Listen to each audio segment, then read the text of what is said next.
Cool. Alright, the time is now 6:33. I'm going to go ahead and call the meeting to order. So we will go ahead and do roll call real quick. Commissioner Barnes? Present. Commissioner Blanchard? Present. Commissioner Bunting? Here. Commissioner Calhoun? Present. Commissioner Murray is absent. Commissioner Carmichael? Here. Committee member Fox? Here. Awesome. We have quorum. So with that, if able, we'll go ahead and stand and do the Pledge of Allegiance real quick.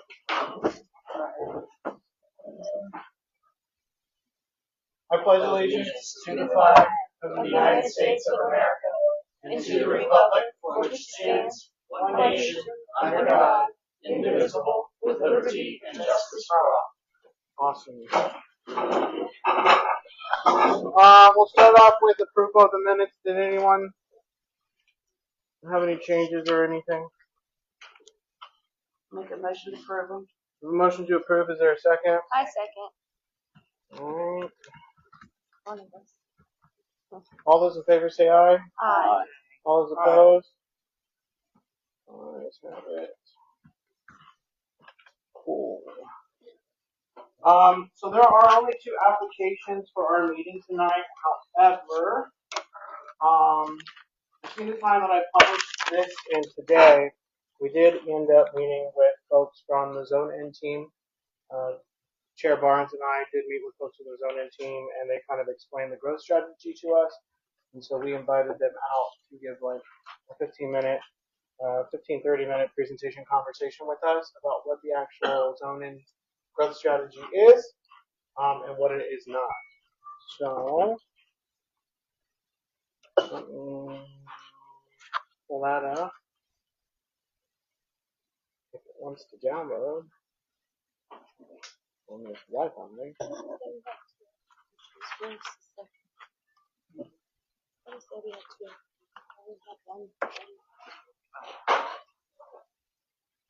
think I'm about to disconnect and reconnect.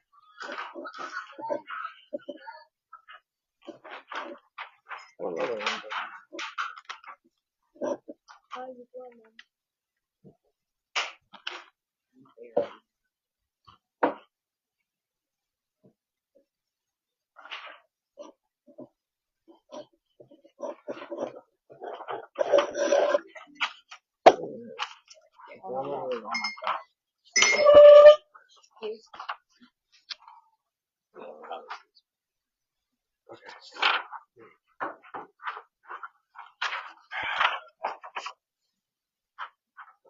You know why this is not working. PowerPoint. Here.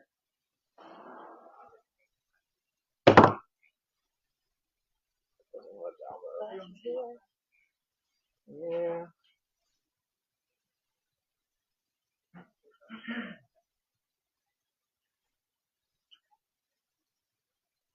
Can you airdrop it to yourself? Actually, no, you can still do it.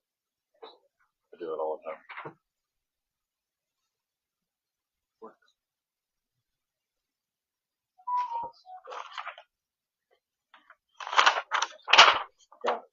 Nope. I'm the IT guy. Mm-hmm. I think I dropped. Are you serious?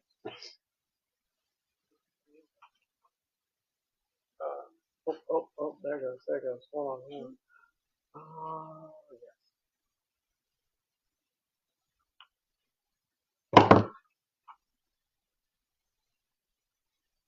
Yes. That's crazy.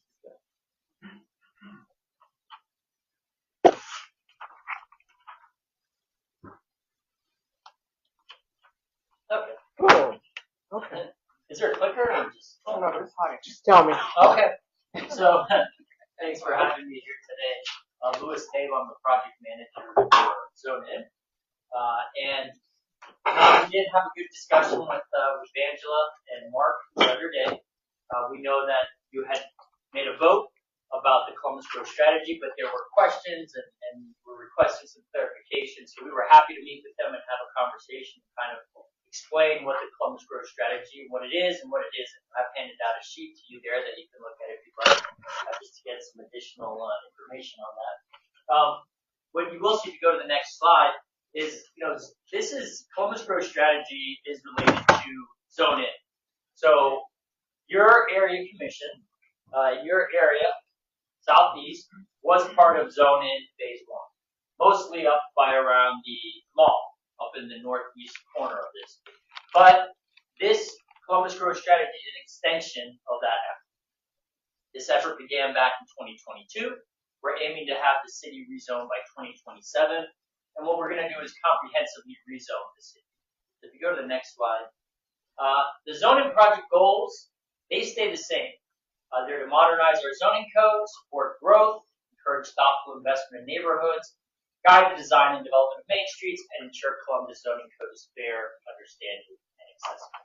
And that's what this is all about. We're trying to create predictability in the zoning code and to create some sort of design standards in the zoning code, so we don't rely so much on a site-by-site negotiation and variance process.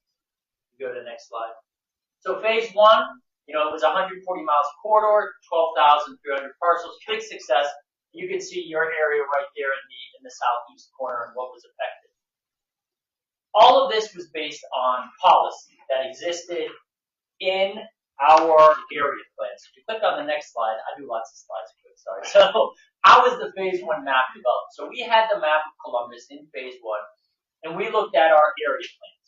Right now the city has 40 area plans, right? And each one say different things. They have different categories, but they all said one thing specifically, which was densify the corridor, put development on the corridor. And that's what they did. And they looked at those 40 area plans, and they said, what is recommended for mixed use? And that's essentially how they came up with the boundary. If it was commercial, it wasn't it.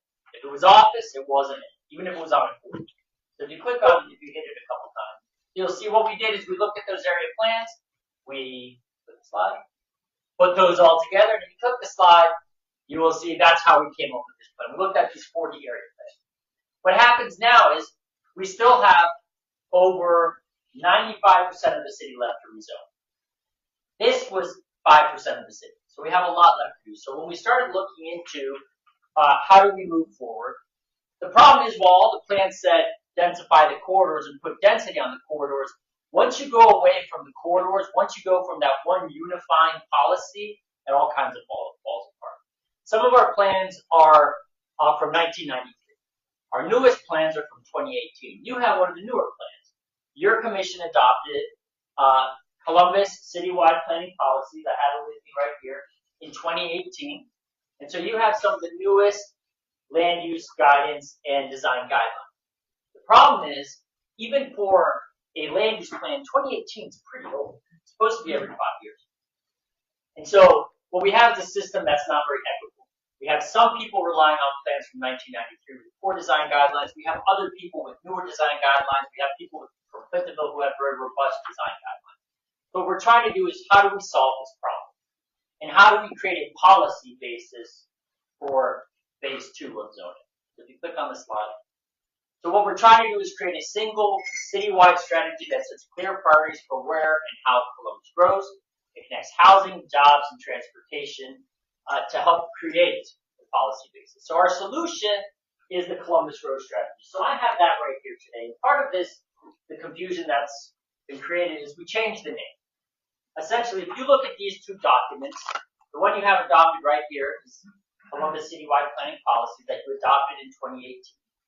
The Columbus growth strategy is an amendment to this document. It is about 90% the same. There are very minor revisions between these two documents. We have some additional guiding principle statements to help support what the city is trying to accomplish in our community. We've learned some things since 2018. So one of the major changes is that we now have industrial design guidelines in here, where previously we did not. There was a big gap that was lacking in Columbus citywide. The other biggest change is the map. And we'll talk about that here right now. So if you click on the thing. So when we came up with this map, we started thinking about, we have 5% of the city, how do we move from there? We wanted to address economic and housing opportunity, which means we want to create new zoning guidelines and districts, new zoning districts and code that help modernize our zoning code related to jobs, manufacturing, office, commercial. So when we came up with the new maps, we looked at the existing land uses, we looked at the existing plan recommendations, we looked at existing zoning, we looked at the thoroughfare plan and the LINCAs. So one of the main indicators of how we created this map is we looked at the existing plan. We looked at your existing plan. We looked at Hilltop's existing plan. And we said, okay, it's recommended for commercial here. Should that be mixed use? It's recommended for manufacturing here. Should it be manufacturing? So a large part of that relied on your existing area plans. We click on the next slide. So that's how we created this map. This was our focus area map. You can see a lot of that map is still in gray from the city. A lot of that darker gray. We are only focusing on mixed use, industrial warehouse, and business and institutional campus, like your campuses, your Ohio States, and your offices. The vast majority of the city we're going to do in the next phase. So there's still about 55% of the city left. So if you click on the next slide. So what we're trying to do, this whole process, is create more flexibility in our zoning code and in our design guidelines. It's more about how places look and feel. We want to have robust design guidelines, but a lot more flexibility. We want to encourage mixed-use areas so people can walk from their homes to their jobs and shops closer together to help alleviate some of the traffic in the city. We want to support more housing options in more areas of the city. We want to provide guidance for older employment centers. We have old areas of the city, such as old malls, such as old office parks. How do those refunction? Click on the next slide. So this process, some people felt that this was brought forth in October real quick and they didn't have time to respond. What we did early on is we did a lot of our engagement for this process under the banner of Zone In. So when we came out here, I believe I spoke to this commission in, I think it was May, back last May. We came and we talked to you. We came back in July. When we did our workshops, when we did our map activities, where we showed you the maps and we did sticker activities, that was all the Columbus Grove strategy. We were developing these maps, right? We were talking about what are the appropriate land uses. We took all that feedback and made lots of changes to our proposal. We made over 10,000 changes to the map based off community input. So we had over 3,200 survey responses. We did 4 workshops. We did pop-up events, area commission engagements. We went over to over 100 area commissions. We've done direct newsletters. And as you can see, we had 19,000 map changes to the proposal based directly off community feedback. So this didn't come out in October. This has been a process that we've been going through with you. And overall, what we're seeing in our survey responses that we have between 65 and 75%. So if you click on the next slide. So how do we go from policy to zoning? So if you click here, originally we had our focus area map, that blue map I showed you. Then we created a 3-color map, mixed use, industrial warehouse, business, and institutional campus. And this is what we engaged the community on all summer. Do you support the land use? Do you support mixed use here? And then at what intensity? You want it to be intense or lower intensity based off height. That led to the creation of the land use plan. This is what we presented to the public in October. This is when we came and we said we want input on this plan. We took that feedback, we made additional changes, and this is what's coming up to council right now for their vote. It has a couple colors. It has mixed use 1, 2, and 3 based off of our survey responses. It has industrial warehouse and business and institution. It doesn't touch the residential. If council adopts this, we're going to be going for council adoption on Monday. This will then be used to create the zoning districts, and we're going to start a whole process. We're going to be out here in February to talk to you again. We have identified areas for mixed use too. That's the appropriate use. What is the district that should go? Should it be community activity center or urban center? Right now we just have industrial. Should that be heavy industrial or light industrial? Whatever is mixed use 1, should it be, UGN 1, UGN 2? So this conversation is just starting. We're just going to start coming out here and talking to you. We're going to have the gallery, a 60-day public comment period. We're going to have surveys. So this is part of the process. We're establishing the land uses to then create the zoning. We click on the next slide, so that's where we are right now. So here's the plan. It's the first time the city has one unified vision for growth for the city. It's the first time you can look at one map and we can say, where does the city support industrial development? Where does it support mixed-use development? Where does it support offices and jobs? We've never had this before. We have 40 maps right now, so that's why we're trying to create one map. You click on the next slide. And as I said, this is just the beginning of the engagement for Zone In. It will help us do the zoning districts. But we also want this to be a process where there's regular review. We envision a plan where maybe annually, biannually, or maybe once every 2 years, we get together and we talk to the area commissions and we say, what's working in your land use plan? What's not working in your land use plan?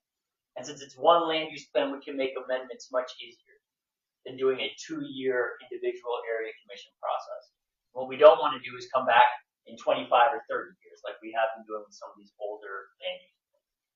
So we plan on making this a process where we can have engagement. We're going to continue to meet with your area commission chair and your zoning chair individually, so we can have these longer 1-hour conversations and inform them of what we're doing. And then we're going to also be working on the remainder of the city in 2026, 2027. Have to do those residential areas, but we'll start this whole process again. Land use, and then zoning, land use and zoning. And so that's the main idea. You will still have input. There will still be variances. There will still be rezonings in this city. There will be people who want to not follow the zoning code. And so your commission will still have purview over those kinds of variances and rezonings. And if you click on this, so that's it. I just wanted to present that, provide some clarification, explain some of what we talked about with Mark and Angela, and I'm here to answer any questions. How long? I'm sorry. You're not involved. You I thought you were saying. No, this is questions for the committee first. Just a minute. Yeah, well, I'm ready for Sorry. Do any commissioners or committee members have any questions? The name change, when did that happen? Because initially it was always Zone In. So it's, and here I have a copy of your maps in case you want to take a look. So Zone In is the project that we initiated in 2020, started in 2022, of updating the zoning code. But we realized we also need to update our land use plans to be able to do the zoning. What we decided back in 2025 was, okay, everyone's used to the name Zone In. They understand that. We come back to them now and say, hey, now we're going to do Columbus Growth Strategy. And then we're going to do Zone In. Then we're going to do Columbus Growth Strategy. And then we're going to do Zone In. It would get long.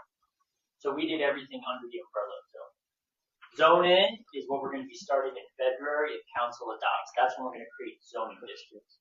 So all this right now is policy. This is what should be done, what we should do, what development should happen.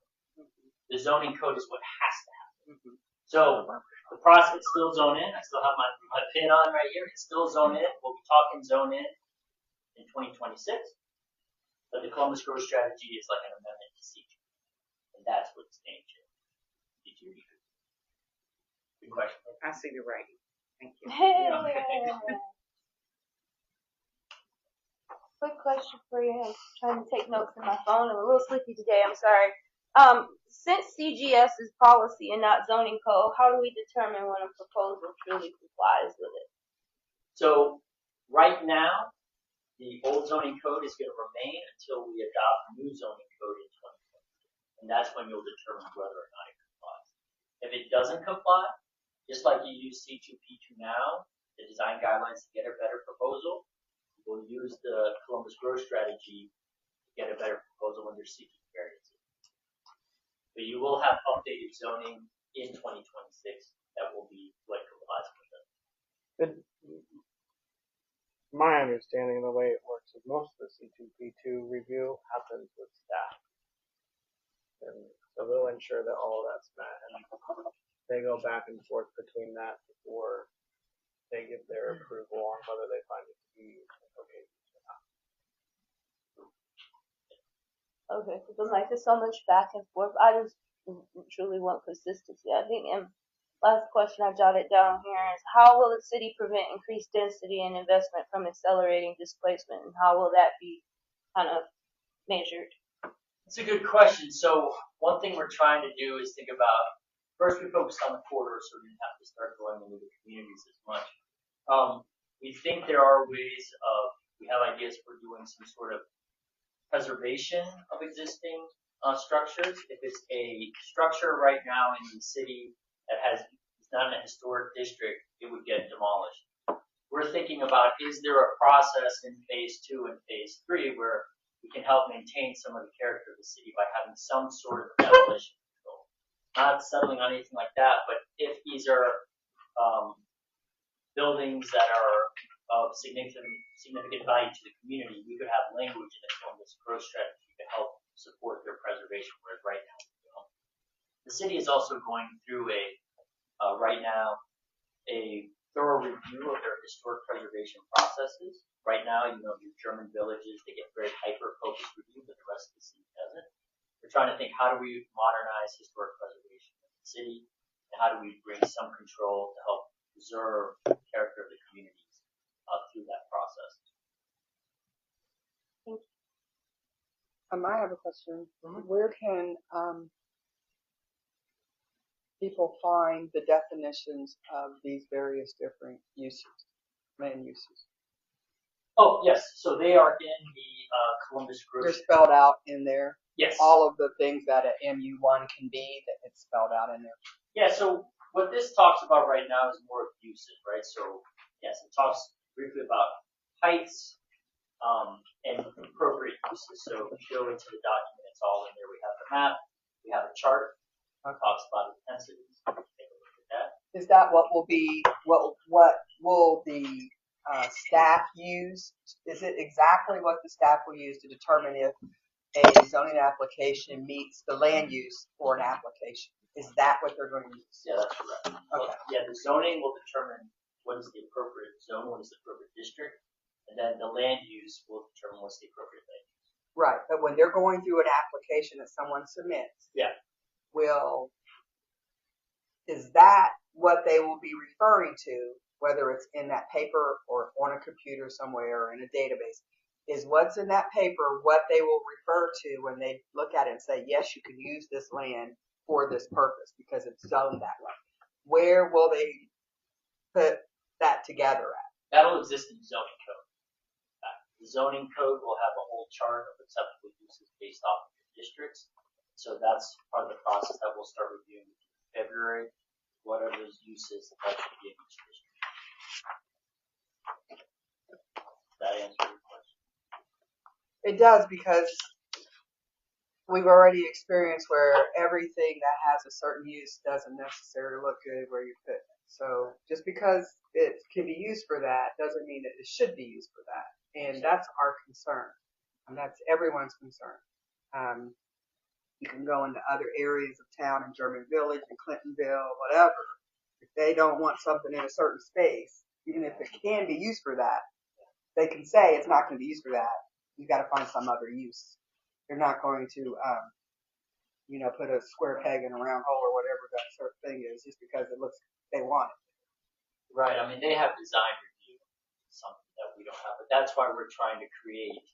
Right now, it's basically the use, and then the area commission is charged with trying to get a better looking product out. What we're trying to do is create a base level of design guidelines that are design that's required in the code, standards in the code that are required for a proposal, and they have to meet those. So it's just creating kind of like a level that they at least have to meet that. And they're not onerous, but they are fairly robust. And if they want to somehow deviate from that, then we have the design guidelines to help guide you on that. So this packet right here is when you're doing variances and rezonings. These are the design guidelines. So say a proposal wants to put parking in front of the building and it goes behind. The code says parking has to go behind. Say they want a variance. and they have a logical reason for requiring that variance. Say there's something with the lot size, or there's an issue that they're not allowed to put the parking behind. The code says you have to put the parking behind. They would then come to the commission seeking a variance to that code standard.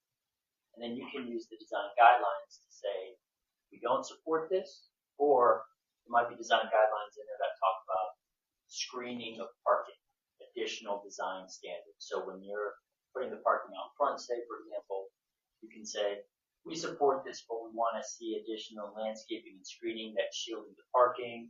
We want to have cutoff fixtures so the light spillage isn't going. So there was one other thing we had brought up too when we were down there. There are things that we have specific to our area that may not exist in core downtown Columbus. Like, you know, a lot of our neighborhoods are new. So we want our neighborhoods to start connecting instead of having this plot and this plot and that plot, and nobody can get to either one, any of them. Oh, sure. We want to start building neighborhoods in our zoning area, I mean our commission area. How can we ensure that there will be language in this that will include amenities such as security, play areas, sidewalks, connecting streets, and trash, just for example. These are things that we usually ask for when someone brings a zoning application to us.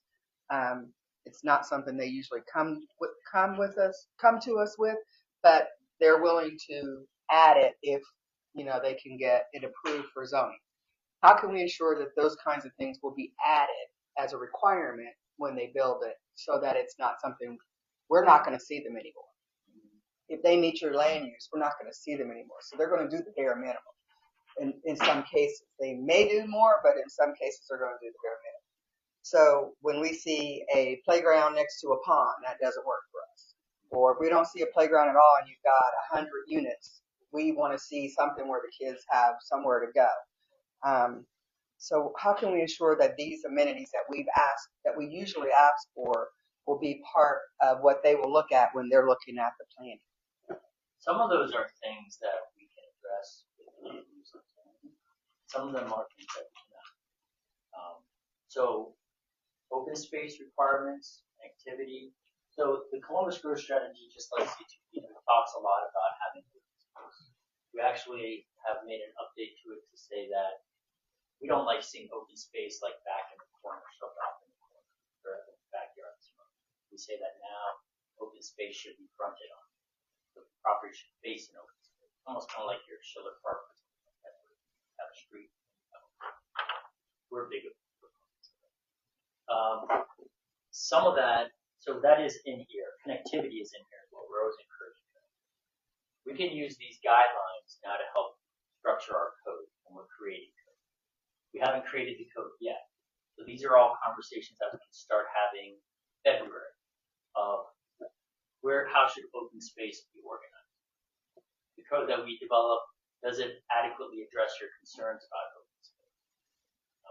Are we talking about, when we talk about large lot standards, our new code has large lot standards that talk about, you know, creating connectivity inside the lot itself. So if it's over 10 acres, it talks about requiring like centralized open space. So these are things that the zoning code will help you address. And the Columbus growth strategy will help lead to those kinds of elements. Some things like security cameras and that, those are things that are just not a zoning element. So they're not things that we would be able to address in the Columbus growth strategy and the zone. Anyone else?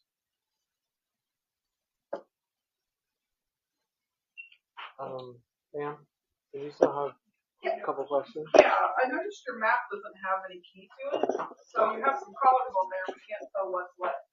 Is that right? I apologize. So like purples and reds, Yeah. so we can't we're trying to follow along. Yep. I'm assuming at this point, yeah. Yeah, I'm sorry. This is because I printed it out. That's all right. So everything in orange, well, let's see. So your pinks are mixed use one. And then keep in mind, everything that's mixed use doesn't require mixed use, just allows it.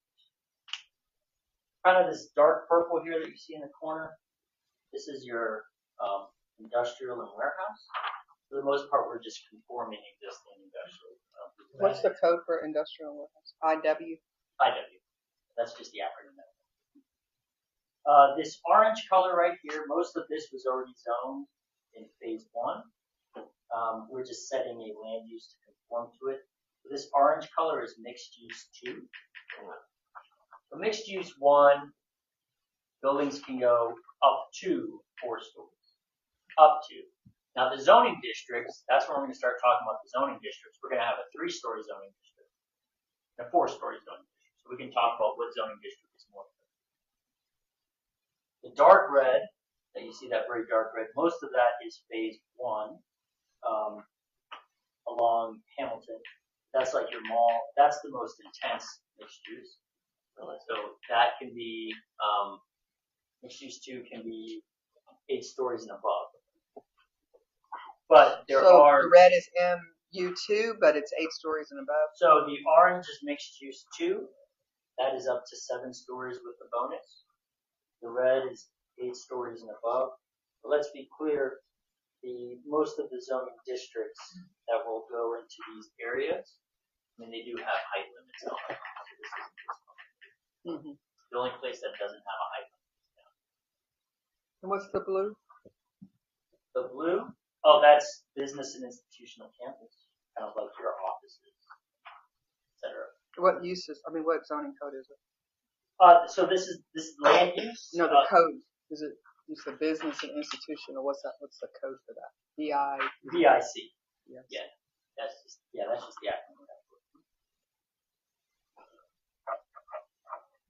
So most of this conforms with your existing map for the most part, and everything in gray. We're gonna start talking about that in 2020, late 2026, early 2020. And then I had another question. Sure. How long when you propose the zoning until it can change? So people can always do variances and request variances in the zone for their own individual parcels. So someone could come in the day after requesting a variance or rezoning.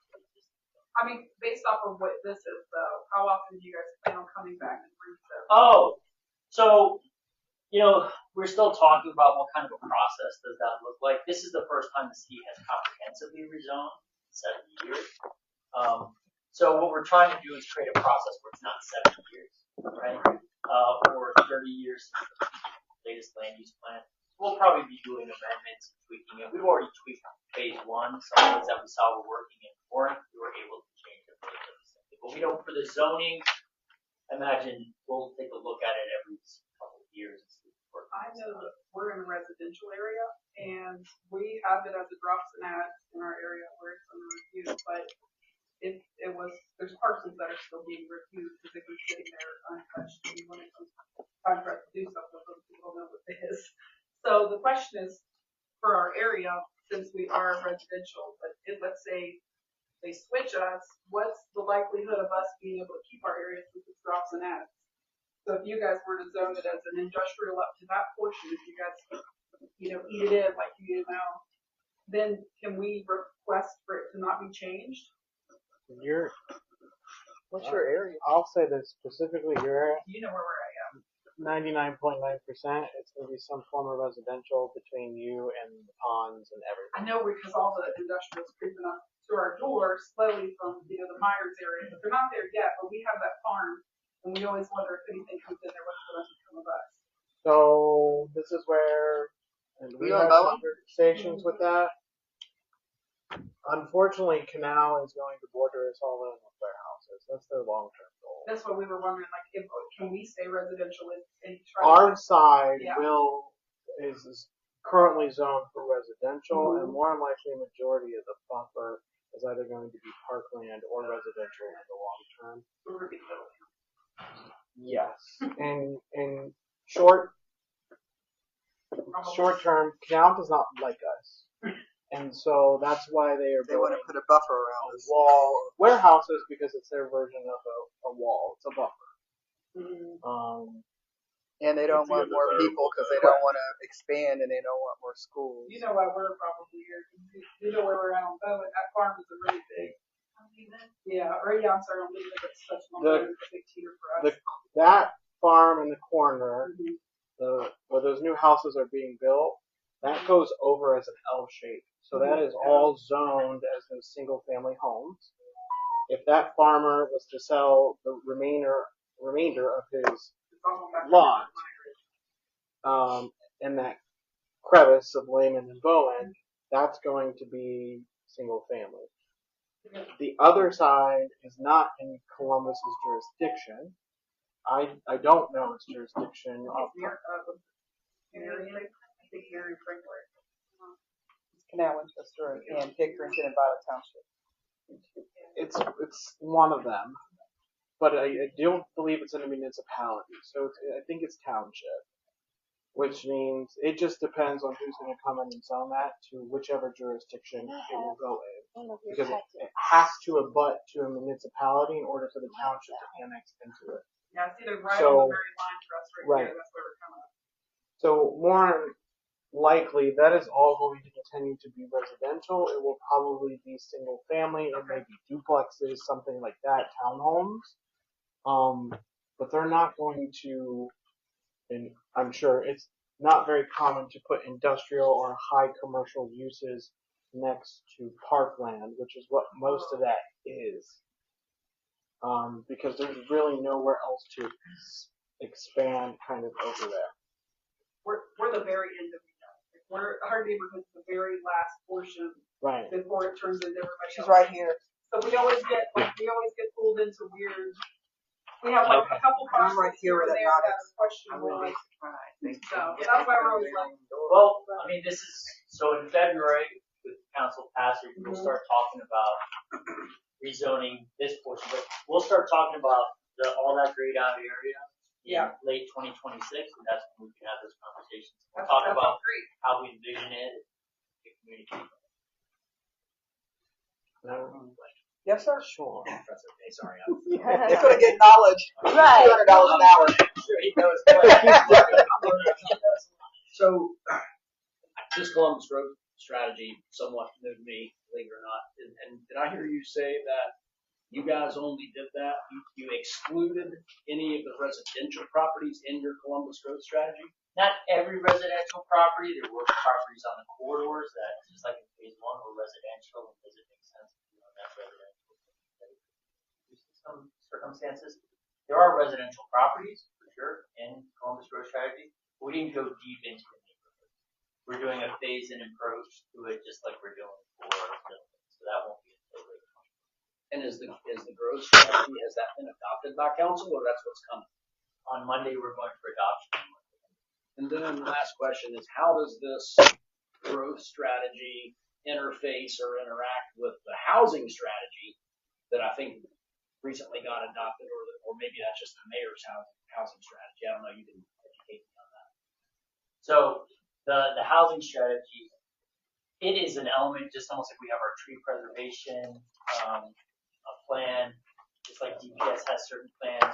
So we have all these plans.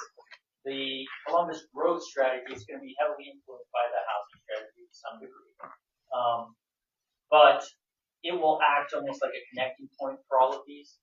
So in other words, when DPS is trying to think about capacity, street capacity, now they would have a growth strategy, one map that could help identify areas that might need additional investment, transit corridors. Same thing with DPU. We're talking about additional sewer capacity required for industrial and warehouses. We can start looking at, where do they need to start investing. So the housing strategy will work with the Columbus growth strategy. It'll help inform it to some degree, but that's all going to happen. And is the housing strategy, has that policy been formally adopted? But like by council? I believe so. Is that the one that says that they need to build 200,000 homes Yes. and they've only built 85,000 this year and they still have 115,000? Yes. So what we did say is early on in the zoning process, we said we wanted to have capacity for 100,000 units. In the first phase, we created additional capacity for 88,000 units. So we just need to meet 12,000 units in phase two. So phase one did most of the heavy lifting. Well, I hope that you guys internal there at the city's development department make an effort to educate the development commission that they need to start making codes in accordance with what the city's policy. That's fair. I agree. Well, let us into the commissioners too. Yeah.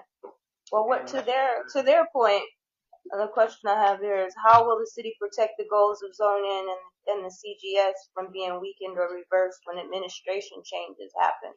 Because what I'm looking at here is there's going to be some big changes here happening pretty soon, and in the future, I mean, how do we keep those things protected from constantly changing? We have admin things. I think this helps lead to more protection because what we're creating now is a vision. Right now, what we have is we do development by negotiation. Once your development proposal, they come in, it gets negotiated. Do we support it? Do we not? By creating a growth strategy and by updating the zoning, we have fresh policy in place, fresh zoning that the city is going to be more inclined to protect. If a new mayor comes in or new council members and they want to change things, they would have to go through a process. It would have to be an amendment to either of those plans. So I think it creates additional protections to create for a vision that the city has as opposed to just negotiating. I think that's right.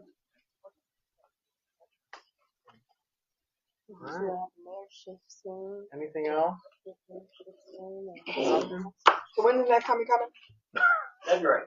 Huh? Next month. February. Next month. Might not be me, but it'll be one of us. We need continuity. It'll be you. Line up us. Do you want to do the zoning committee so we can potentially spend more time on it? It's whatever you prefer. Because we're gonna be doing mapping, right? Potentially mapping, or is that another month? Not yet. We're going to be providing you an update in February of the process of where we are. We are going to be having a webinar for area commissioners in March, and then we will start doing more robust engagement. We'll come back in April, and then we'll be doing mapping activities during the 6-day public comment period starting in May and June. So Whenever we do the mapping, I would like to let's work together on where that location is. I just think it's important for us to try to make sure we get out to the communities, the Eastland area communities, the community over in closer to Canal, the community over around Refugee Road and Gender, and the community around Independence. We need to get Walnut involved. We need to get all of these communities. We have a community over off of Hamilton Road, where you said that BIC is, and I'm going to keep trying to figure out what this business institution campus is that's right there in that corner, unless it's where the Sheets is. I'm just trying to figure out what's over there. But anyways, we have a lot of different areas that have different interests. Sure. And I think it's important that we try to make sure that we get the word out and we don't just get one area's input and communicate it as if they spoke for the whole area. How do your community members ask questions of zoning? Are they to come directly to us with their questions, or No, they can have they a reach out zoning. to them?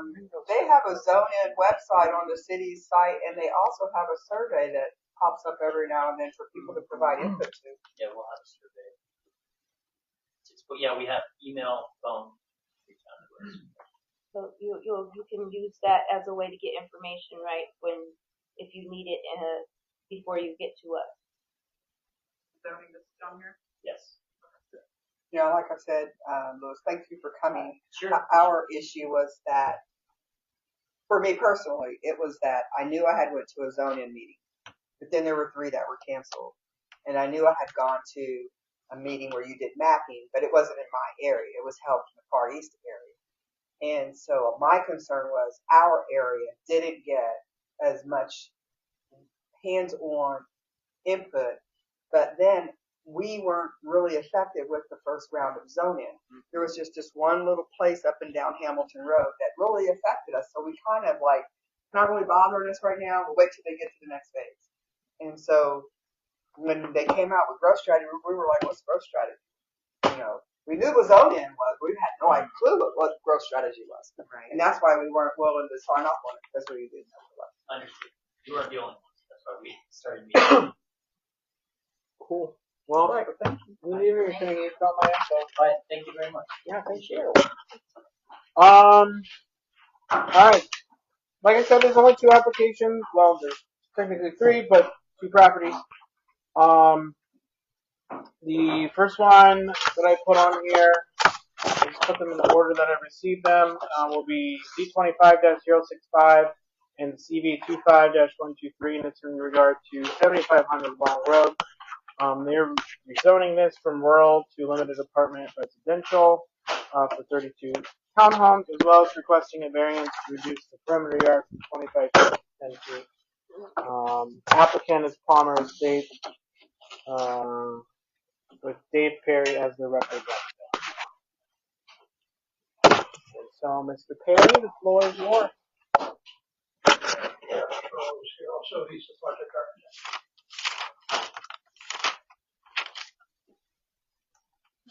Who'd you Well, say? Cheryl, you'll get to sit back there. I'm just kidding. And what was your name one more time, sir? It's Karen. K-E-R-I-C-K? K-A-R-R-I-C-K.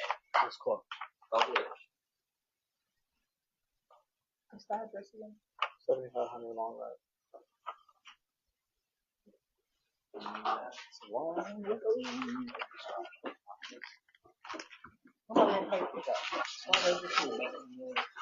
Road. Over here. Mm-hmm. It is actually. Is it on that corner? No, it's on that corner. I'm pretty sure. Thank you. This one or that one? It's a little far. Thanks, Dave. I have the feeling it's the right side.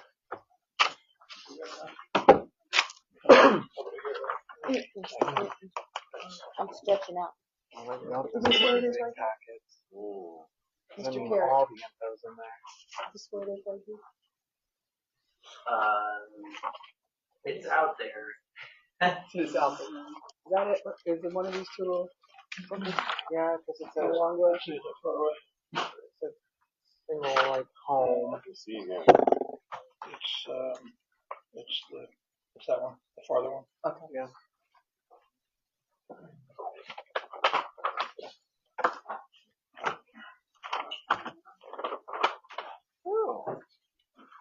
Oh. Did you give me one? Oh, I think we said that. oh, we have enough. He's dropping them. Oh, I think I read the one. I just want a road home, y'all. For real. And I definitely don't. Well, I can't. I guess I kind of have one. But the first page come off for somebody. I think that was the one that dropped. Okay. Okay, well, good evening. Good evening, Dave Perry. As Mark indicated, we're here on the site at 7500 Long Road. And there's both a rezoning and variance application pending. We're getting your bearings on this site. It is the east side of this site is directly across from the intersection of Long Road. And we are also directly across from the metro development site that has been built. Now, in your packets, I'm going to come back to the top sheet. This is just a summary of the applications. But you have your photography, aerial photography, a couple of ground photos, and it shows the site outlined in black, and then the photos a little bit dated because the Metro Apartments project on the south side still shows no landscaping, but that's what's across the street. Metro Development at Rezone Limited ARLD, which is what's proposed for this site, and three-story buildings, 300 some units. Second photo is a little closer shot. This one's not outlined, but the address is on the photography. 7500 Long Road. 7500 Long Road is about 2.25 acres. And your third photo is what's directly across the street from us, the 3-story metro buildings. And then the fourth photo is looking west on Long Road and is looking to our site. So 2.25 acres proposed to be rezoned to limited ARLD. The product, housing product, I'm going to switch a little bit to the color drawings. You have a three sheet color set. I'm holding up. We have the color site plan. Sorry, I'll try to remember to turn the corner. Okay, I'm following. Yeah. Okay, so we have 4 buildings totaling 32 townhouses. This is a for sale product, condominiums. And at some point here, we'll switch to Karen about talk about the buildings and materials and square footage and so on. But this is the proposed site development plan. It's 4 buildings with a center courtyard, gazebo, green space area. And the second sheet of the color is a perspective view, aerial perspective view.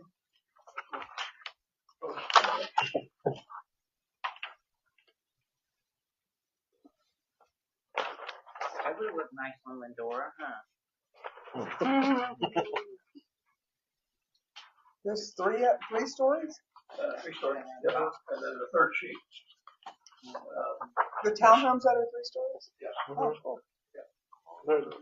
Y'all can have it. Y'all are eating up every piece of land by my house. There's not gonna be. There's nothing Oh, there almost they are. left. I'm at 7464 Willow Leaf, which is off Sugar Bark. So you guys are buying that land directly next to us in the Abbey Trail.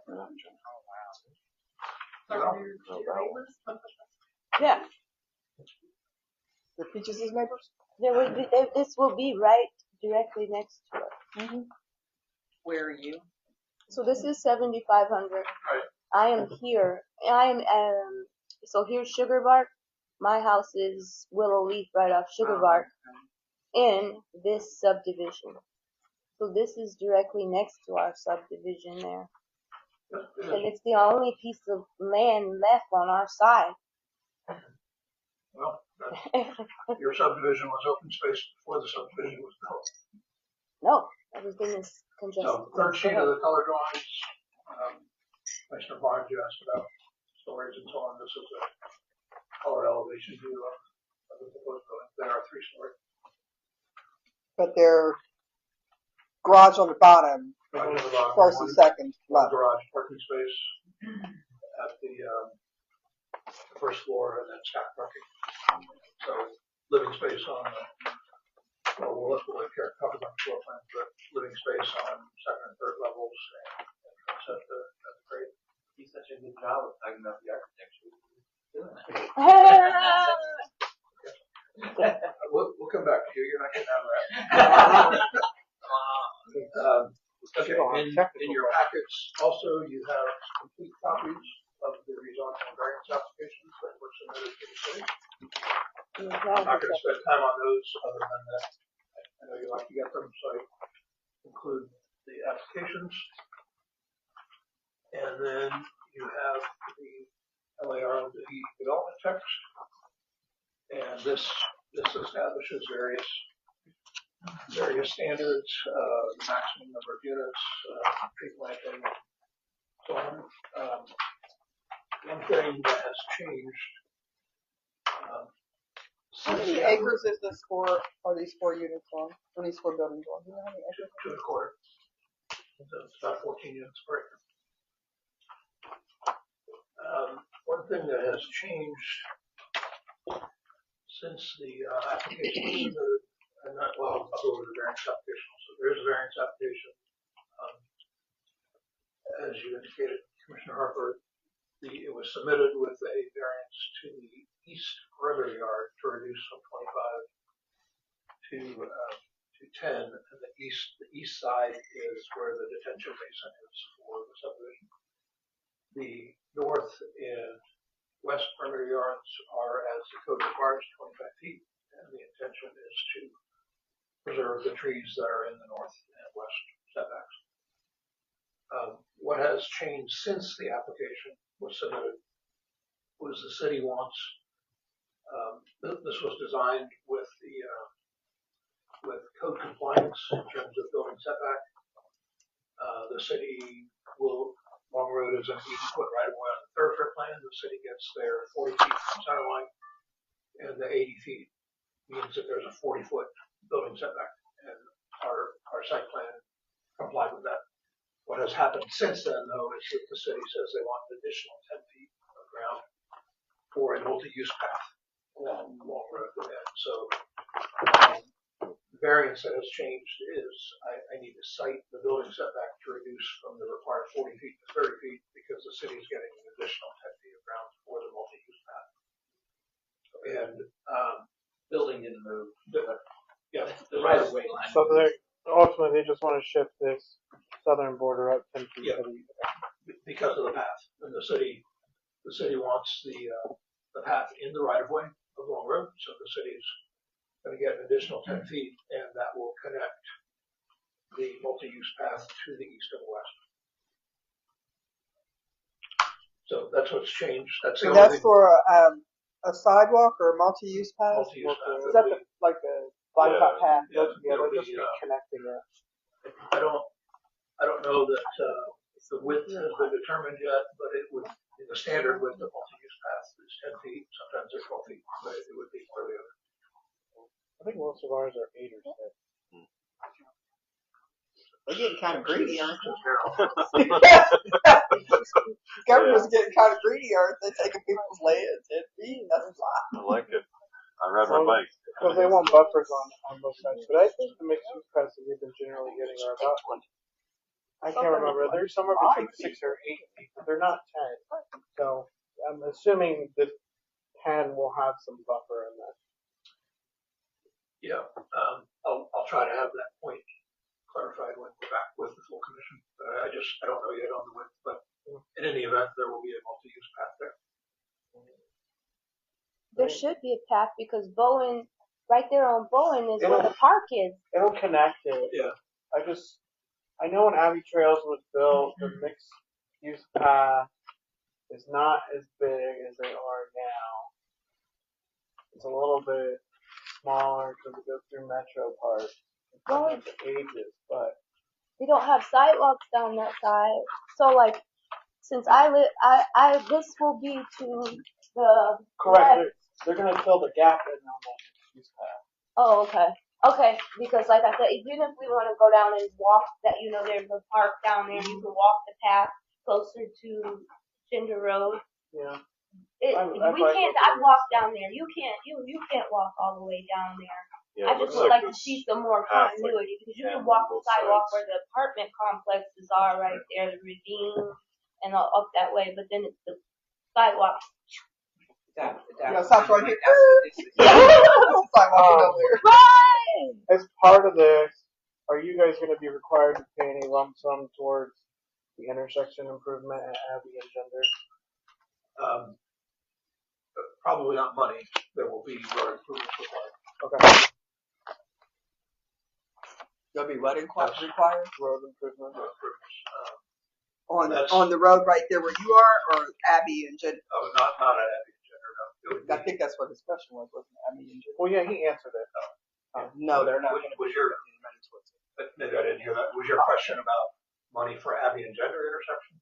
Correct. I'm assuming you're going to have to do some type of road improvement, but I know with some of the development, I know with that newer development, I believe that they had to pay some portion towards Abbey and Gender Road and the intersection improvement, which is I'm curious if you were, because I mean, obviously you're not putting in almost a couple hundred units, you're only putting in 32, but. There has not been any discussion of Abbey and Gender. There will be road improvements related to the access to this property, widening. It's gonna be crazy. Will there be a left turn lane I don't know coming yet. from Abbey and Gender? Well, Not at Abbey and Gender. No, not at Abbey and Jenner. I'm coming. I mean, headed east. Will you be able to make a left turn into there in a left turn lane so it doesn't slow down the traffic on?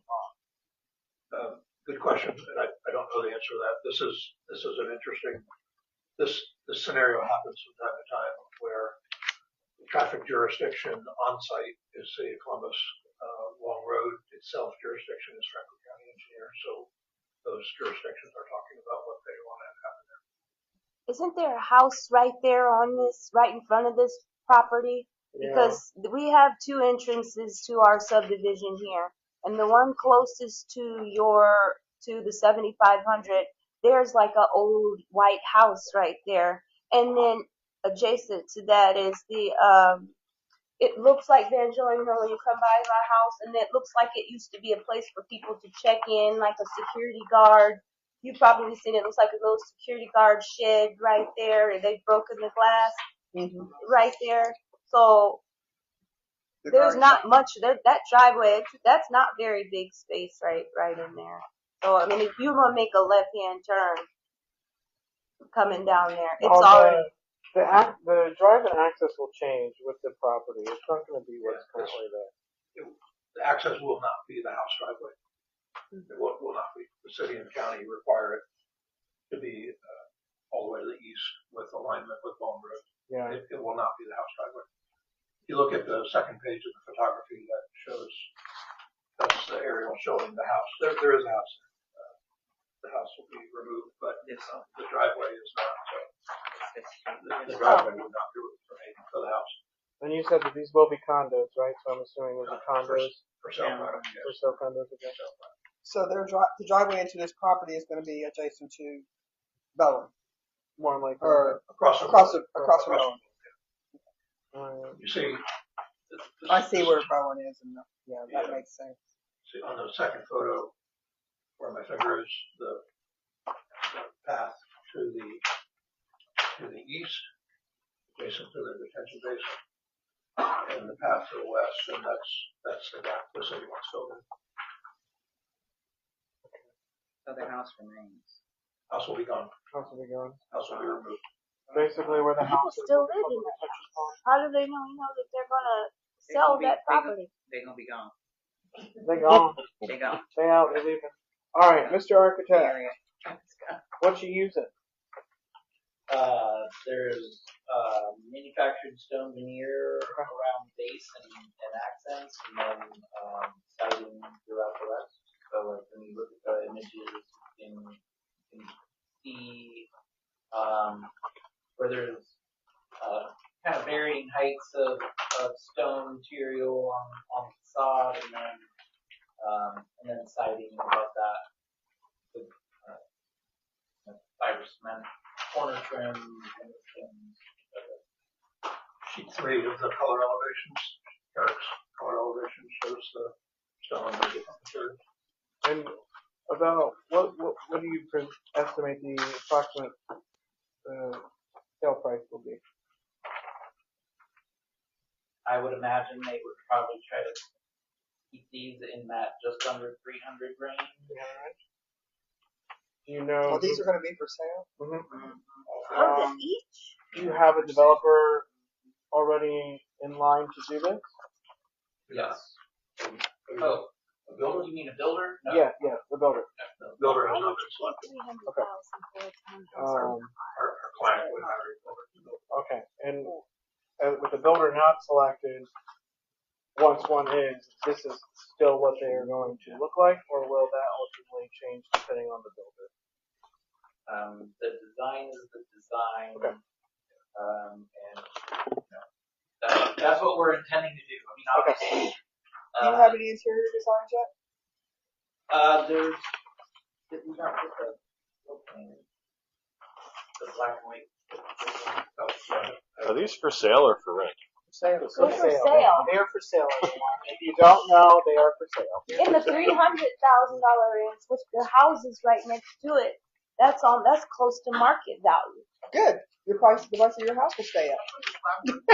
Yeah, but why would I pay $300,000 for a townhouse? Because when you I don't can want get to a keep up the ground. So keep up the ground. Just Different what's lifestyle. happening. I don't. Different I'm not paying for small space. See, I would buy the condo because then I ain't gotta do the yard work. Exactly. Yeah. That's what people do. A lot of people out there don't want that. Different lifestyle. Very first sheet.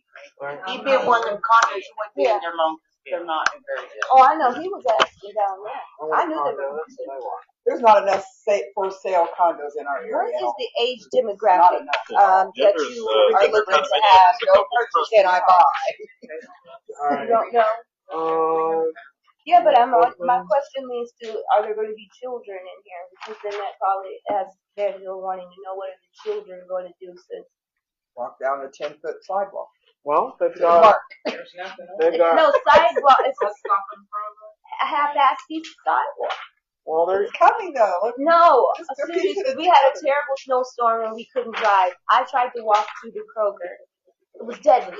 well, no, you can't walk that way, but the folks here will walk on this path. They'll take the nice bike path, and then you go about a mile down or something, and then there's And a then bus. there's I'm nothing. telling you, Canal Winchester's putting up these kind of condos and they're $450,000. So if these Yeah, are 300, you're doing great. Well, then, Fourth plan. Maybe the Cheryls are more expensive. But they're $450,000.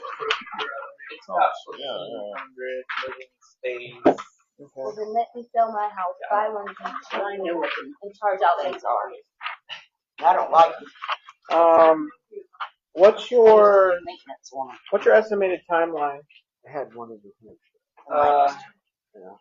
I would imagine that, presuming things go well, they'll break ground towards fall-ish time frame. And feels to me like it's probably, 16-month construction project. So coming to market in spring of 28.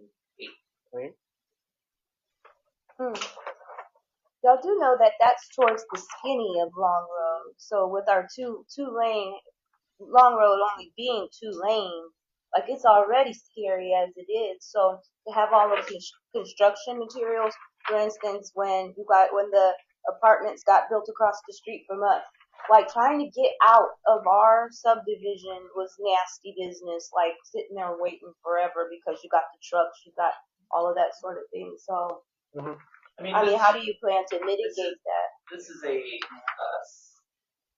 in terms of the number of units, this is 10% of what was built across the street. So it's a small project. It's going to feel a lot more like a couple of single-family homes being built rather than a whole huge complex like this across the street. It's just there'll be some trust deliveries, but the feel is up to is perspective to the individual. I got a tiny ass piece of glass stuck in my foot the other day, and it felt like my world crushed. So I just want to ensure there's just been a lot of change on our street. There's a lot going on, and we're already congested. And I'm hearing complaints from my residents that any more construction whatsoever is a determining factor whether they want to stay or leave. So I'm just making sure I understand all this correctly. I can't tell you when, but Long Road's an arterial right away with the city, meaning it'll be widened at some point. Probably first 3 lanes and then the 4 lanes. Yeah, it's on the list. Them and gender. Yeah. It's on the list. Yeah, well, yeah, gender's even bigger. That's on the list. It's on ODOT's list. Probably another 15 years. Getting it on the list is the first thing. It's on Right. the list. All right. Does You want to be on the list. does anyone have any other questions? I have No. one. Yes, sir. On the parking, there's a parking count here, 67, but you have 48 per unit for this other paper. so each unit has a covered garage space plus a driveway space. So that's 64. So there's 2 spaces per dwelling unit, and then in the middle there's a handful of spaces in a handicap space at the nail station. So this garage area, that's for each unit, you have garage. Since these are for sale units, Karen designed it with 2 parking spaces. This could have been done at 1.5, but it's designed for 2 per unit, and then there's 3 or 4 spaces near the gazebo. Anyone else? I don't have any issues with it. I genuinely believe we need a lot more middle housing. We lack it. Development traffic is inevitable. Sometimes you have to play devil's advocate, and it's only 32 units, so it's not going to make too much of a noticeable impact. Anyone want to? Whoever's making these bike paths. Right. Anyone want to make a recommendation for approval? I'll make a motion to approve. I've got a motion to recommend approval. Is there a second? Second. You have a question? Yeah. Oh, I'm sorry. Was that for us or you? I didn't have any questions. She has a question. Chris has said that we have a weird turn. Oh yeah. Give me 1 second. I didn't know which one was mine. I'm sorry. I have a motion by Commissioner Carmichael and a second by Committee Foss. Technically by Robert's rules, we can still discuss it even with the vote. So. Are you the ones that own the property across from it as well? No. So you're going to be different people? Correct. We're not the owners anyway. Oh, right. Well, I mean, like, is it going to be the same owners? But no, it's not. Okay. So the only thing I have too is right now that whole area for traffic is getting very bad. And luckily, the only reason we're able to deal with that one area is because you're turning before you hit that. But if anything's put before that, it's going to really super slow down traffic for anybody trying to go. Right. Unfortunately, our infrastructure upgrades are density triggered, and so in order to get the upgrades, you have to play devil's advocate to an extent to get development to trigger those upgrades. You know I'm good for it, so you Right. need to throw some stuff in the city. I got all day. So But slow I- down traffic down. I have a motion and a second on the floor. I will start over here, Commissioner Blanchard.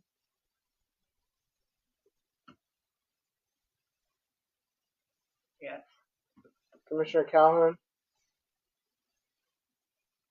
No. Commissioner Barnes. I'm abstaining for now. I'm a yes. Commissioner Carmichael. Yes. Commissioner Foss. I'm a yes. Commissioner Bunting. Nope.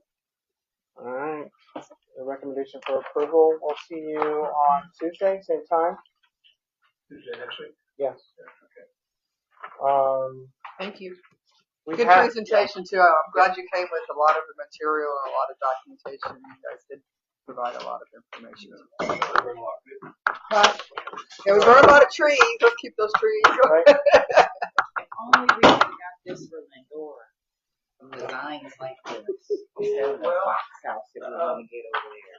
Maybe, but you know, you all know 3-story wouldn't have been a go on the door. So No, but Lindora's not a go yet. Have they started doing anything? The design looks like a warehouse. No, have they No, started we doing had 2 anything? dump loads worth of dirt and trash dumped in right in the inside of the park down there today.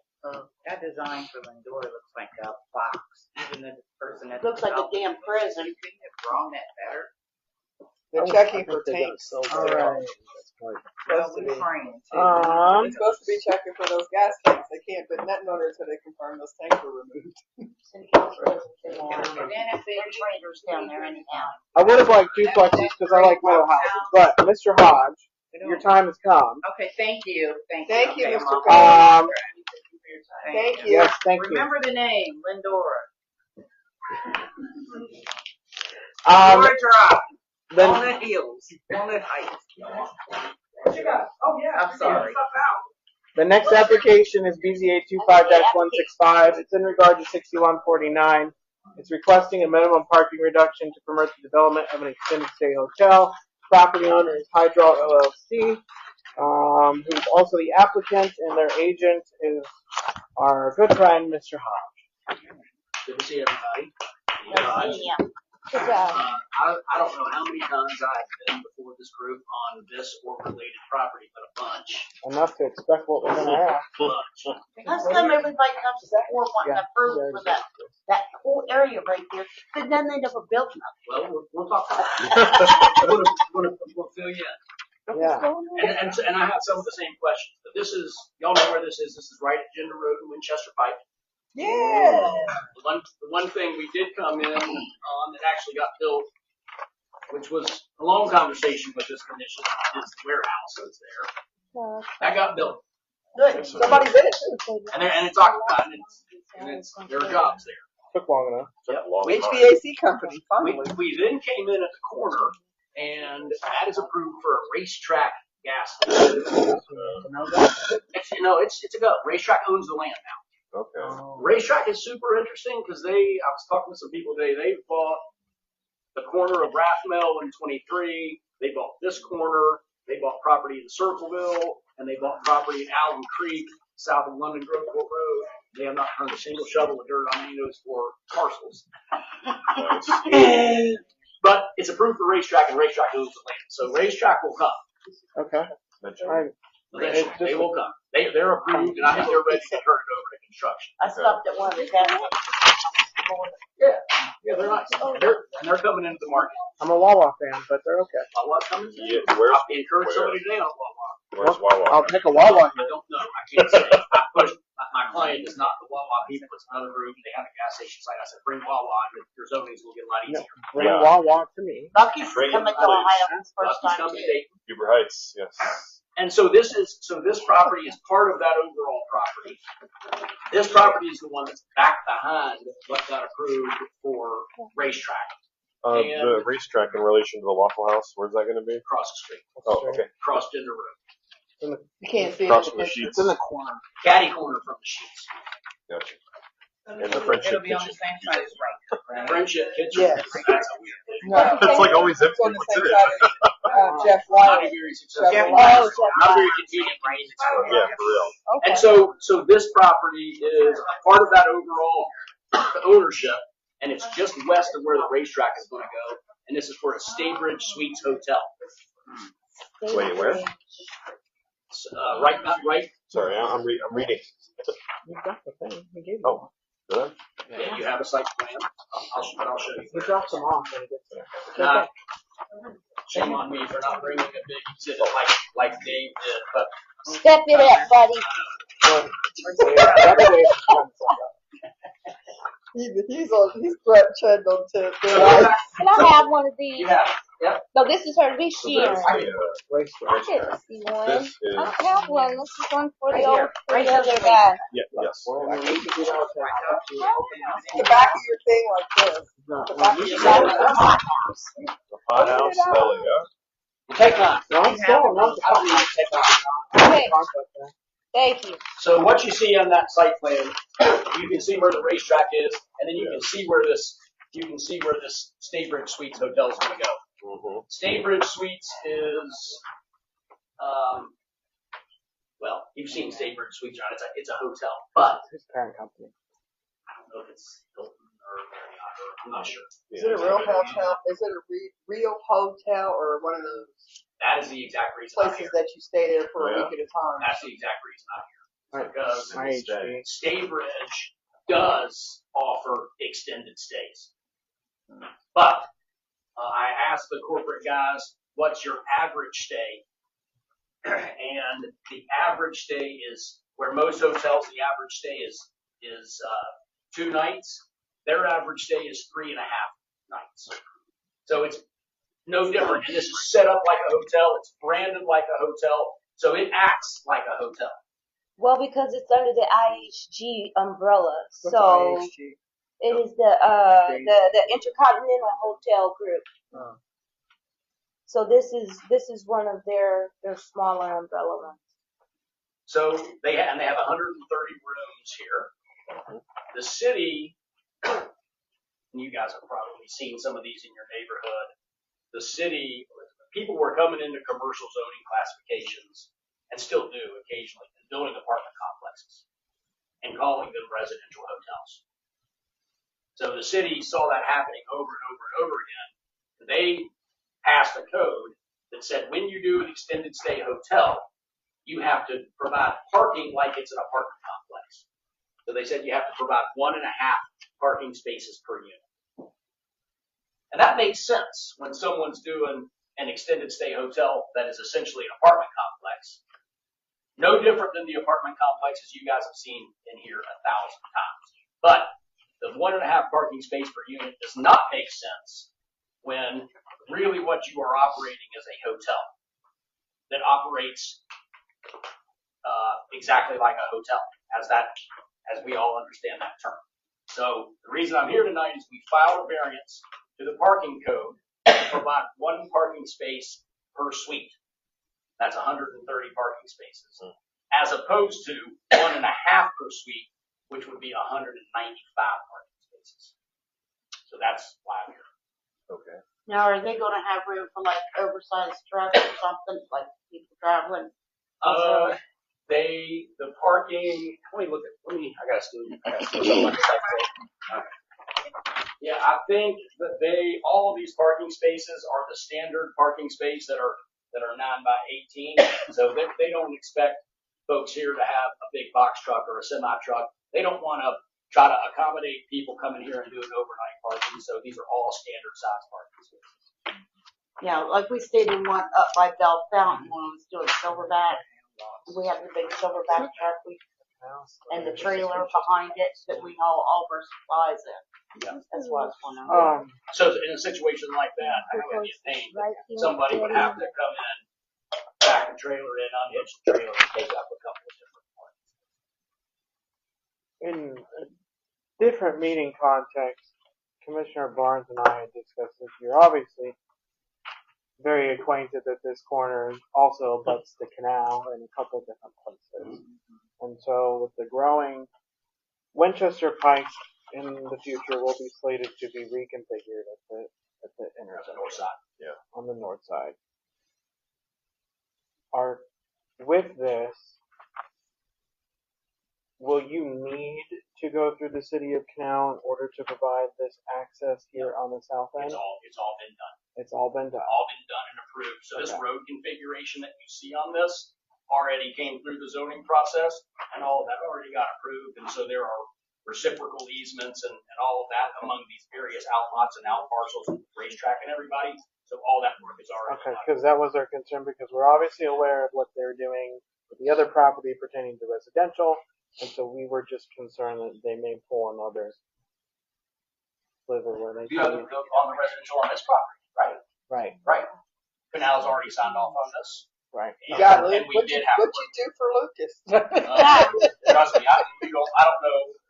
And I know Almost you pay attention carburetor. to Canal Winchester goings on. I just spent a year and a half trying to zone a piece of property in Canal Because Winchester. you did the Wilcox, right? Yeah. Yeah, they sold my property so they could do that property. Really? Yeah.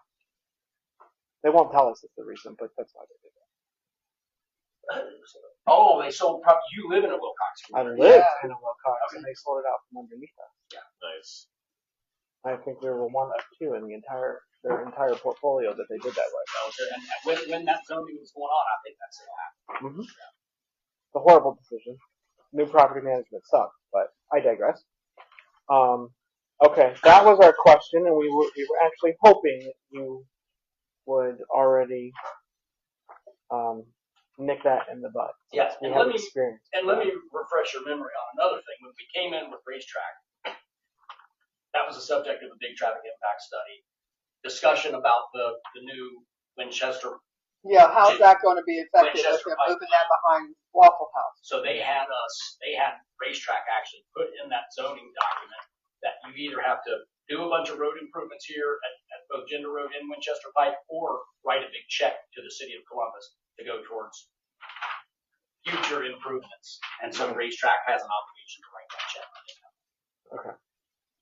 Because that's still in the plans to move Winchester Pike, so it's a this and not a this. It became a major issue for us when we were zoning the racetrack, because we thought the racetrack may pull out of the deal once that came to fruition, and the city told us about it when we were 6 months into the zoning. Oswald as Yeah. well. They own the land now. It's also another initiated canal thing, but I also digress. They love to make a buffer somewhere. Do you know off the top of your head about, it doesn't pertain to the parking, but ultimately what their estimated number of employees are, potential revenue or tax revenue are? Okay. The employees would be like a standard hotel, so there would be some desk management, Right.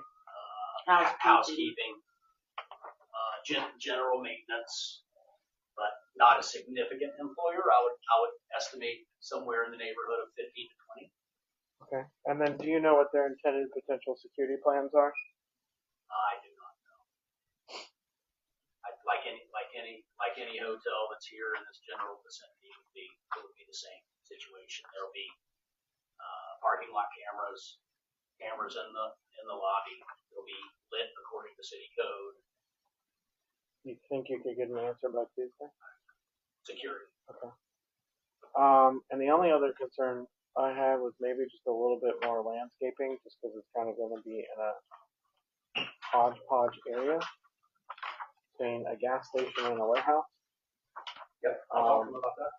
We were seeing if we could potentially do a little bit more to kind of buffer this off just a bit. Yeah, the eastern that looks like there's a landscape island there along the east side of it. There's no landscaping in there. See, there's a concrete sidewalk going down. Will it go all the way down? Yeah, this will all be connected with. Like this sidewalk here is going to go all the way down. 20. It says PR concrete sidewalk. Is this going to go all the way down? Yes, it goes all the way down. Nice. Okay. The other information, a little bit irrelevant to this, but same ownership group. They're talking currently with a Dunkin' Donuts user on one of the other out parcels up here. I'm assuming north of Winchester Pike. I'm assuming it's a square. Potentially on Winchester Pike. Yeah, it would go to the left of the car wash, because last I heard there was a marijuana company that was interested in converting the. They already bought it and they're supposed to be starting it. It's already closed down. Yeah, I've got It came through our zoning. They didn't come through zoning. They came to talk to us. Oh well, yeah, they didn't came and talked to us and told us all about it.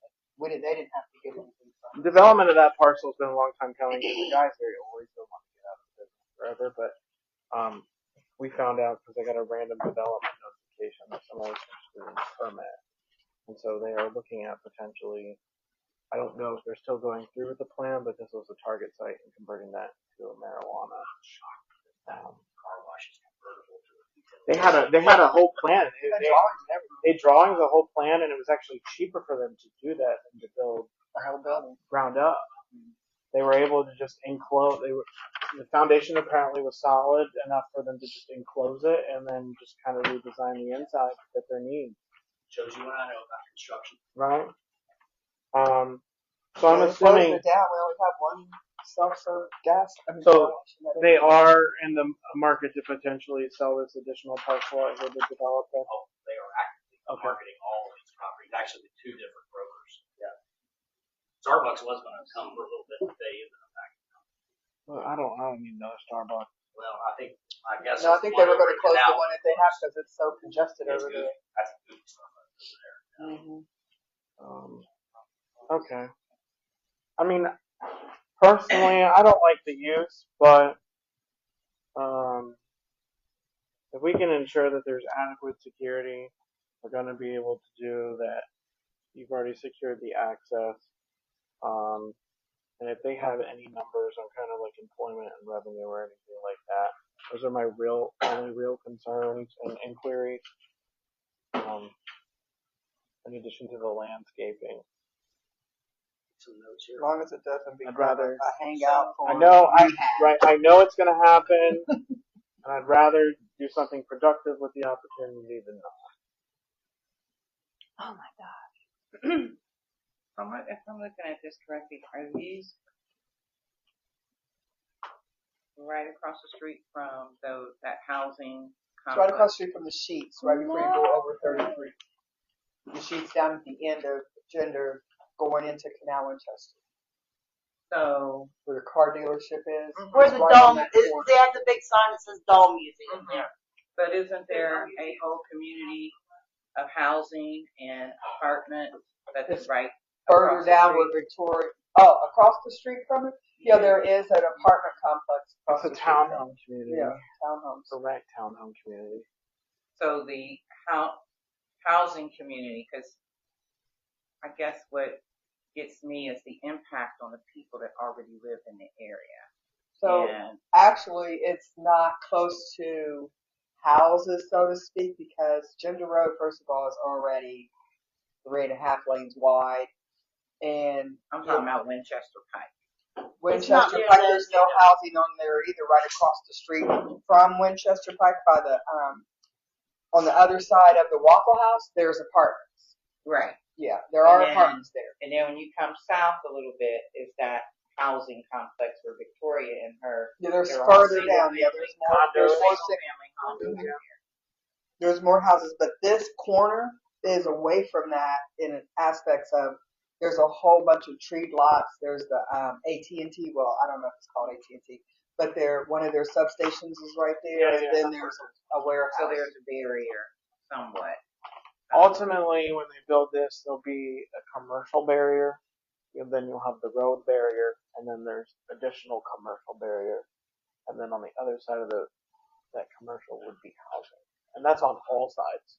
And the good thing about this is we already approved them for the gas station that's going to be on that corner, and the car lot is already there. They're going to be between that, and then the warehouse is behind it. So all of that corner is all being built up. So rather than have just an empty lot sitting there, they're starting to fill in those lots. I think if you were here when the man came and did the presentation, he said that there were about 6 or 7 lots that they were going to be looking for commercial properties to fill up. And then right across the street is the gas station, the bus stop, and the other gas station. I know.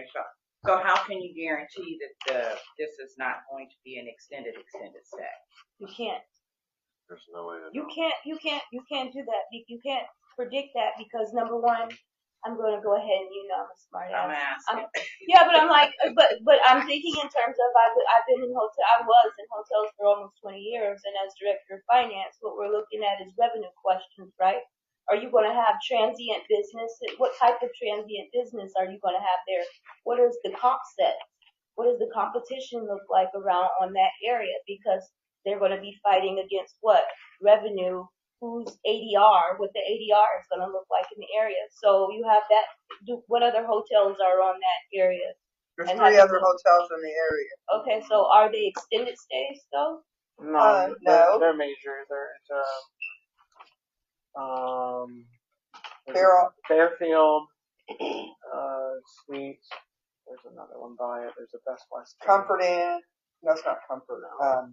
I think it's a Holiday. It's not a Holiday. There's a brand new one that hasn't been open that long. That's on Water. Staybridge is nice, and I've stayed at Staybridge before, but for that to be so close to single family homes and townhomes, because I'm thinking of the people that live in the area. A lot of times we seem to forget about the people that are already living there. And so that is my biggest problem. No, this with it. place is fine. Yeah, it's just that 3.5 days is fine, but how do you guarantee that it's not going to go 7 days? Yeah. 14 Unfortunately, days. Next thing you know, it's 30 days. You can't. I don't think you can prevent that. You can't. So then we need 193 parking spaces. If I Because went we down can't guarantee it. It might be a family that comes to town for a Here- funeral, and they're stuck here because the person ain't died yet. Here would be. It might be all that. I mean, but you understand my question. I understand what you're saying. I think the reduction in parking will help deter from increased traffic to be able to create those issues in the abutting communities. Columbus has a housing problem right now. Let's get back to the root. I understand that, So but when people are looking and trying to move here and they need places to stay, or you have people that are homeless and they can say, I can put you up, you have a family member that will put someone up. Right. And I'm not saying that people don't deserve that. I want to see the humanity, but we have folks that live across the street that have established homes. But I think this is now we're falling into the notion that we're automatically judging someone because they choose to stay in an extended home as lesser than someone who chooses to stay across the street. Well, she's And I don't want. she's thinking in terms of like if United Way or the Red Cross, somebody has a fire or an emergency, they can get Can I just say it this way? This is going to be a new hotel, and I seriously doubt that Columbus is going to put homeless people in this new hotel. Well, I mean, I'm not. Right away. And please just take that out. Okay. Out. So this is going to be a new I am hotel. just saying in general. Right. So I'm going to say it differently then. This is going to be a new hotel. I don't think we need all that extra parking space. I think the people that are going to stay there are going to be working in the area with all the construction that's coming to this area and need somewhere to stay, because a lot of the people who come here to do the construction are here for limited time. And they may stay 3 days, they may stay 7, and they may move on, but they're not here for long. But you're not even thinking about the racetrack. People who are coming to race their horses, where do you think they're going to stay? Isn't it racetrack? Isn't it racetrack? It's a gas station. It's a gas station. Okay, I was thinking about the other one. I'm thinking about the other map. But regardless of that, if you think about this, what about people who There's no guarantee. There's no guarantee. But there are people Okay. who are going to bring But their there's no trailers. intent either. The intent is to have If I'm a nice traveling place and I'm for bringing people to my stay trailer, when my trailer, where am I going to put? Where am I going to put that? Same situation if you were staying at a Normal traditional hotel. Holiday Inn hotel. And I guess a couple things that I want to say, and I think that Mark made a great point. I think that not having a vacancy of parking here is going to somewhat serve as a deterrent to people coming here with a big family or staying for an extended period of time. That's the first thing. I'm not crazy. The other thing is, I'm not even here tonight to talk about use. Right. Because the use of this, it's zoned. It's zoned CPD for C4 uses. This use is a permitted use. It's just all about, is this a hotel? Is it going to function like a hotel? It's going to act like a hotel. It's branded Staybridge Suites. Talk to the corporate people. They say it is. Average stay is about a day longer than a regular hotel. So I'm not talking about the use of this. The use of this is allowed. I'm talking about the number of parking spaces that are going to go in there. That's it. Okay. Yeah. And I don't want to see a hotel with a whole bunch of parking spaces that's not going to be used, because then you'll think no one is. Can what? I make a motion to approve it. So I have a motion to recommend for approval by Commissioner Bunting, a second by Carmichael. I had one question. Yes, sir. There is an 8-acre lot that is undefined as to what its use is going to be. Do you have any idea what's going to happen? Commercial. So everything that you see. Yeah. So that line is pointing to is right here north of the racetrack. There's the racetrack gas station. There's the Staybridge Suites. Right. This property and everything up Winchester Pike to the creek is all going to be commercial uses. Okay. It's all going to be commercial. Okay. You have a whisper on what that might be? All I know so far is Duncan. I think. That's not a done deal, but Duncan is looking at one of the outlines. All the way up to where the creek comes across. Yeah. Okay. Yeah, that's right.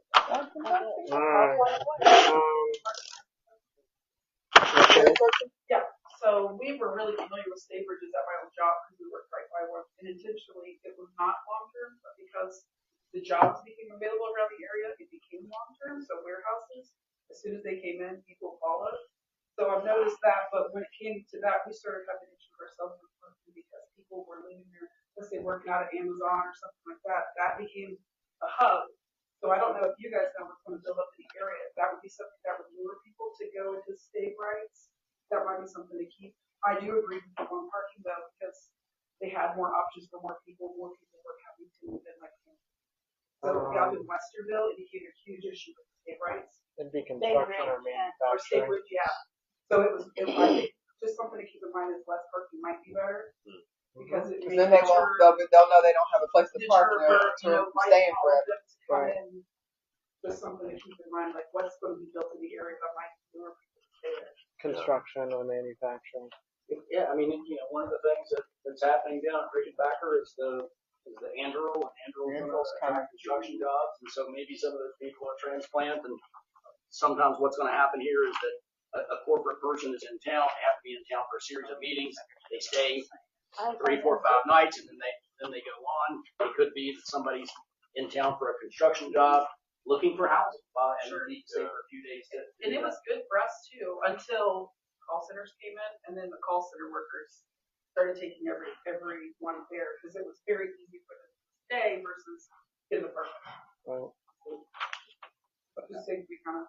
All right. So what's the difference to have too much than not enough? Well, I'm gonna call the question because I'm tired and I want to go home. I want to go. Good. Okay, so I'm going to vote with what we have. There'll be more time on Tuesday for a couple more questions. Commissioner Bunting, Yes. Committee Member Fox, Yes. Commissioner Carmichael. Yes. I'm a yes. Commissioner Barnes, Yes. Commissioner Calhoun. I abstain. All right. Commissioner Blanchard. I abstain. All right. We'll see you Tuesday, Mr. Hall. Thank you. I haven't gotten a yes vote from Miss Bunting in about 3 years, so I'm glad Oh, that was yes, a you good sign. I voted yes from the racetrack. You did vote yes on the racetrack. Yes, you did. All right. Yes, you did, because I voted on the racetrack. As long as you don't break apartments and you don't come in with, Too many on there. what's his name? Perry. Yeah. Terry. All right. There's nothing else on the agenda. Do I have a motion to adjourn? Person to adjourn. Great. Fantastic.